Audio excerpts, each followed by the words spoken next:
Assalamualaikum warahmatullahi wabarakatuh.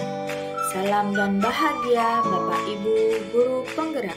Saya Inggar Yusnita akan memaparkan tugas ruang kolaborasi modul 3.1 pengambilan keputusan berbasis nilai-nilai kebajikan sebagai pemimpin yang disusun oleh kelompok 3. Kelompok 3A dibimbing oleh fasilitator Ibu Salmiwati SPD SD MPD dan PP Ibu Burkis SHMM.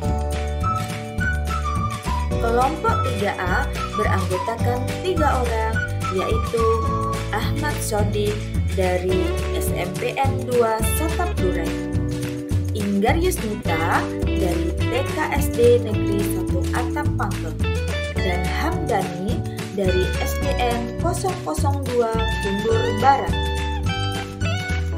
Setelah melakukan diskusi bersama, kami kelompok 3A menyepakati untuk membahas kasus yang terjadi pada rekan kami, yaitu Bapak Ahmad Sodik.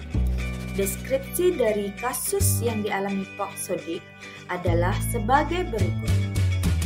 Pak Sodik adalah kepala sekolah di SMPN 2 1 Atap Durai yang dihadapkan pada permasalahan kedua murid kelas 9, yaitu Doni dan Tono, terkait kelulusan kelas 9 tahun ajaran 2022-2023. Saat rapat kelulusan dilakukan, bersama majelis guru, wali kelas dan sebagian kecil guru meminta agar Doni dan Tono diluluskan dengan alasan nilai pengetahuan dan keterampilan keduanya telah memenuhi SKL.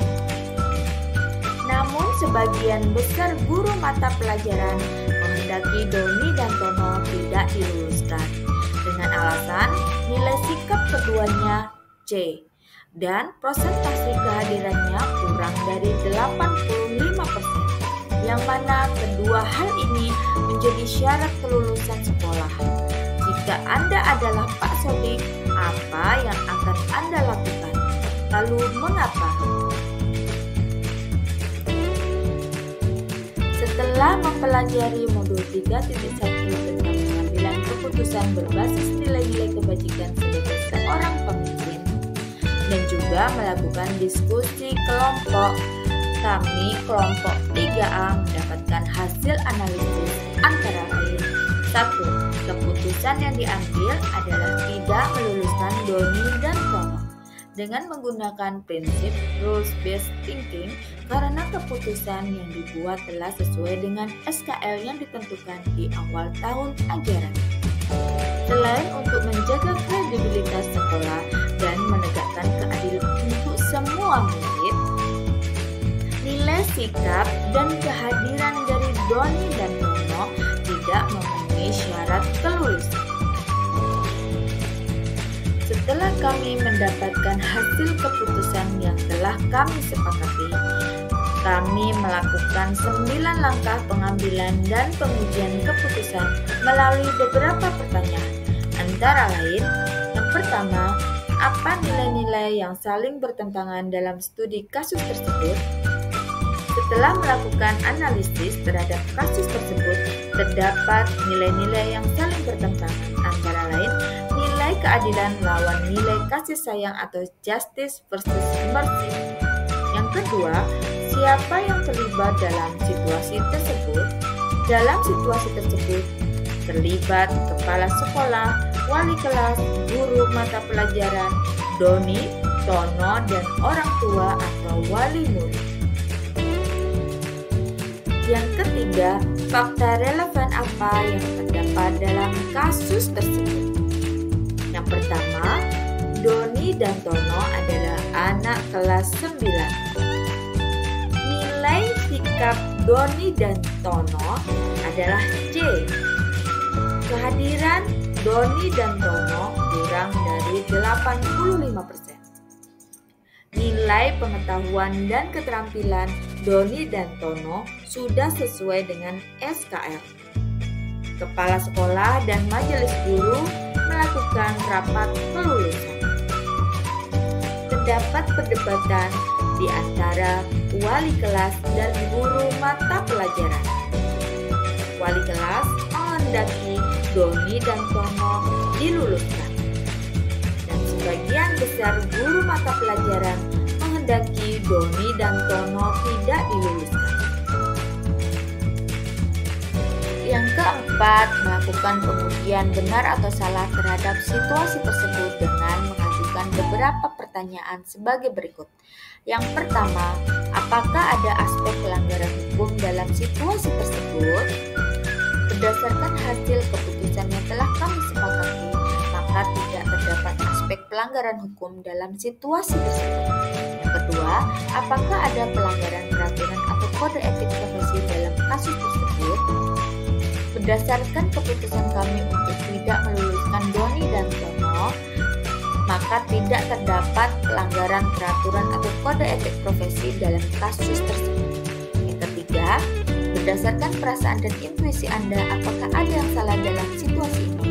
Berdasarkan perasaan dan intuisi kami, maka tidak terdapat hal yang salah dalam situasi ini. Yang keempat, apa yang Anda rasakan bila keputusan Anda dipublikasikan di media cetak atau elektronik maupun viral di media sosial? Apakah Anda merasa nyaman? Yang kami rasakan jika keputusan kami dipublikasikan di media cetak atau elektronik kemudian viral di media sosial adalah kami tetap merasa nyaman dengan keputusan yang telah kami sepakati, karena keputusan yang kami sepakati berdasarkan data dan juga fakta-fakta yang sesungguhnya. Yang kelima, kira-kira apa keputusan yang akan diambil oleh panutan atau idola Anda dalam situasi ini? Pada situasi ini, idola saya pasti akan melakukan hal yang sama seperti yang akan kami lakukan, yaitu dengan tidak meluluskan Doni dan Yang kelima, jika situasinya adalah situasi dilema etika, maka paradigma mana yang terjadi pada situasi tersebut? Pada situasi tersebut terdapat paradigma rasa keadilan lawan rasa kasihan. Yang keenam, dari 3 prinsip penyelesaian dilema, prinsip mana yang akan dipakai? Prinsip yang akan kami pakai adalah rule-based thinking.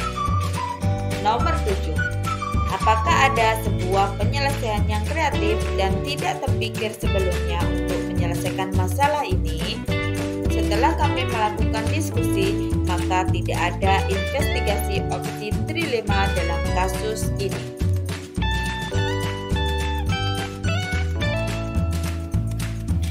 Kedelapan, apa keputusan yang akan Anda ambil? Kemudian coba lihat lagi keputusan Anda dan refleksikan. Menurut kelompok kami, jika kami kepala sekolah, kami juga tidak akan meluluskan Doni dan Tono dengan alasan untuk menjaga kredibilitas sekolah dan memberikan rasa keadilan untuk murid lain, juga sebagai efek jera bagi murid yang berperilaku semaunya. Walaupun Doni dan Tono secara akademik memenuhi SKL, namun secara nilai sikap dan presentasi kehadiran sangat rendah. Di lain sisi, kami juga merasa kasihan terhadap Doni dan Tono karena khawatir dengan keputusan kami untuk tidak meluluskan Doni dan Tono akan berhenti sekolah. Namun untuk efek jangka panjang, semoga kedepannya Doni dan Tono bersikap lebih baik lagi. Demikianlah pemaparan tugas ruang kolaborasi modul 3.1 tentang pengambilan keputusan berbasis nilai-nilai kebajikan sebagai seorang pemimpin oleh kelompok 3. Salam dan bahagia Bapak Ibu Guru Penggerak. Wassalamualaikum warahmatullahi wabarakatuh.